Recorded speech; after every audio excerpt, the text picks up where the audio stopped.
KPSC ನೇಮಕಾತಿಯಲ್ಲಿ ಹಗರಣ ಪ್ರಕರಣಕ್ಕೆ ಸಂಬಂಧಪಟ್ಟಂಗೆ ಪರೀಕ್ಷೆಗೂ ಮುನ್ನವೇ ಪ್ರಶ್ನೆ ಪತ್ರಿಕೆ ಲೀಕ್ ಆಗಿತ್ತಾ ಅನ್ನುವಂಥ ಅನುಮಾನ ಮೂಡ್ತಾ ಇದೆ. ಅಭ್ಯರ್ಥಿಗಳಿಗೆ ರಿಸಾರ್ಟ್ ಒಂದರಲ್ಲಿ ತರಬೇತಿಯನ್ನ ಕೊಟ್ಟಿರೋದು ಈಗ ಬಹಿರಂಗ ಆಗ್ತಾ ಇದೆ. ಇಡಿ ದಾಳಿಯಿಂದ ಈ ಸ್ಫೋಟಕ ಮಾಹಿತಿ ಈಗ ಬಹಿರಂಗಗೊಳ್ತಾ ಇರೋದು. ರೆಸಾರ್ಟ್ ಮೇಲೆ ದಾಳಿಯನ್ನು ನಡೆಸಿತು ಇಡಿ. CCTV ದೃಶ್ಯಗಳನ್ನು ಸಂಗ್ರಹ ಮಾಡಿಕೊಂಡಿದೆ. ಈ ದಾಳಿ ಸಂದರ್ಭದಲ್ಲಿ ಅಭ್ಯರ್ಥಿಗಳ ಸಮೇತ ಇಡಿ ಅಧಿಕಾರಿಗಳು ದಾಳಿಯನ್ನು ನಡೆಸಿರೋದು. ಈಗಾಗಲೇ ಯಾವೆಲ್ಲ ಅಭ್ಯರ್ಥಿಗಳನ್ನು ಅರೆಸ್ಟ್ ಮಾಡಲಾಗಿತ್ತು ಆ ಅಭ್ಯರ್ಥಿಗಳ ಸಮೇತವಾಗಿ ಇಡಿ ಅಧಿಕಾರಿಗಳು ದಾಳಿ ನಡೆಸಿದ್ರು. ಆಗ ಸಿಕ್ಕಿರುವಂತಹ ಮತ್ತೊಂದಿಷ್ಟು ಕ್ಲೀವ್ಗಳು ಬೆಚ್ಚಿ ಬೀಳಿಸ್ತಾ ಇದೆ.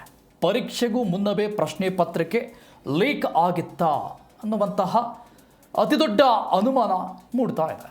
ಅಭ್ಯರ್ಥಿಗಳಿಗೆ ರೆಸಾರ್ಟ್ ಒಂದರಲ್ಲಿ ಎಕ್ಸಾಮ್ಗಿಂತ ಮೊದಲೇ ರೆಸಾರ್ಟ್ ಒಂದರಲ್ಲಿ ಎಲ್ಲರನ್ನ ಕೂರಿಸ್ಕೊಂಡು ಆಯ್ದ ಅಭ್ಯರ್ಥಿಗಳನ್ನು ಅವರಿಗೆ ತರಬೇತಿಯನ್ನು ಕೊಟ್ಟಿರುವಂಥದ್ದು ಈಗ ಬಹಿರಂಗ ಆಗಿದೆ.